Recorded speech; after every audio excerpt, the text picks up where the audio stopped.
दोस्तों, दुनिया भर में कई ऐसे फेस्टिवल हैं जब हम सभी पतंग उड़ाकर अपनी खुशियां जाहिर करते हैं।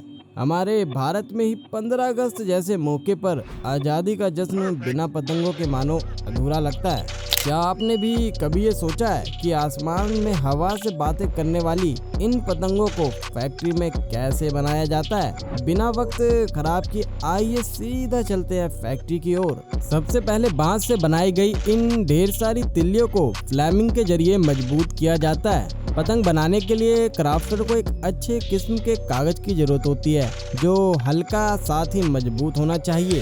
आकर्षक दिखाने के लिए वाइब्रेंट कलर पेपर का इस्तेमाल किया जाता है। कागज की लंबी लंबी शीटों को मशीन के जरिए एक एवरेज पतंग के बराबर काटा जा रहा है। दूसरी ओर क्राफ्टर इसे हाथों के जरिए भी काट रहा होता है। देखिए कैसे गत्ते से बने खांचे की मदद से कागज को पतंग के आकार में काटा जाता है। दोस्तों, आपको बताते चलें कि पतंग बनाने के लिए त्रिवेणी नाम के विशेष किस्म के कागज का इस्तेमाल किया जाता है। बहरहाल कागज को पैक कर प्रिंटिंग के लिए भेजा जा रहा है। देखिए मशीन एक एक कर सभी पर अपना लोगो स्टैम्प करती जा रही है। अब क्राफ्टर कागज की इन कतरनों से डिजाइन बनाता है जो इसकी खूबसूरती को चार चांद लगा रही है। इसके बाद बांस की इन तिल्लियों को पीवीसी ग्लू के जरिए चिपकाया जाता है। चिपकाते वक्त एक्स्ट्रा बची तिल्लियों को काट दिया जाता है। कागज के इन छोटे छोटे चौकोर टुकड़ों को कॉर्नर पर चिपकाया जाता है जिससे पतंग को एक मजबूत ढांचा मिलता है। दोस्तों, पूंछ चिपकाने के बाद पतंग तो तैयार है। तो देखा आपने, पतंग बनाना इतना भी आसान नहीं होता। दोस्तों रुकिए, कहीं आप वीडियो छोड़कर जाने का तो नहीं सोच रहे? अब हम आपको जल्दी से बताते हैं कि धारदार मांझा आखिर फैक्ट्री में कैसे बनता है। मांझे को भरने के लिए सबसे पहले फिरकी चाहिए होती है। तो चलिए फिर शुरुआत फिरकी से ही करते हैं। सबसे पहले लकड़ी के कुछ गोलाकार के टुकड़े बनाए जाते हैं। फिर उसके बाद उसे अच्छी तरह से घिसाई की जाती है, कभी मशीन से तो कभी हाथों से। फिर इन्हें इकट्ठा कर शेडिंग मशीन में डालकर कुछ इस तरह घुमाया जाता है जिससे ये और स्मूथ हो सके।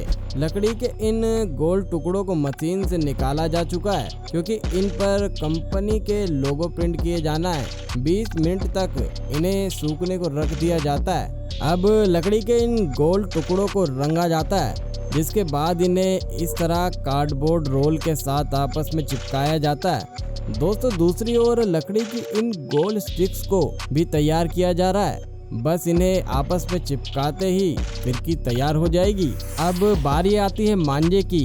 यहाँ क्राफ्टर मैदा ग्लू, कांच के छोटे छोटे टुकड़ों और पके हुए चावल से एक मिक्सचर तैयार कर रहा है जो मांझे को और भी पैना बना देगा। इस मिक्सचर को एक सादे धागे पर लगाया जाता है, लेकिन पहले क्राफ्टर अपनी सेफ्टी के लिए सेफ्टी टेप उंगलियों पर लगा लेता है। फिर एक एक कर इस पर लेप को कुछ इस तरह लगाया जाता है।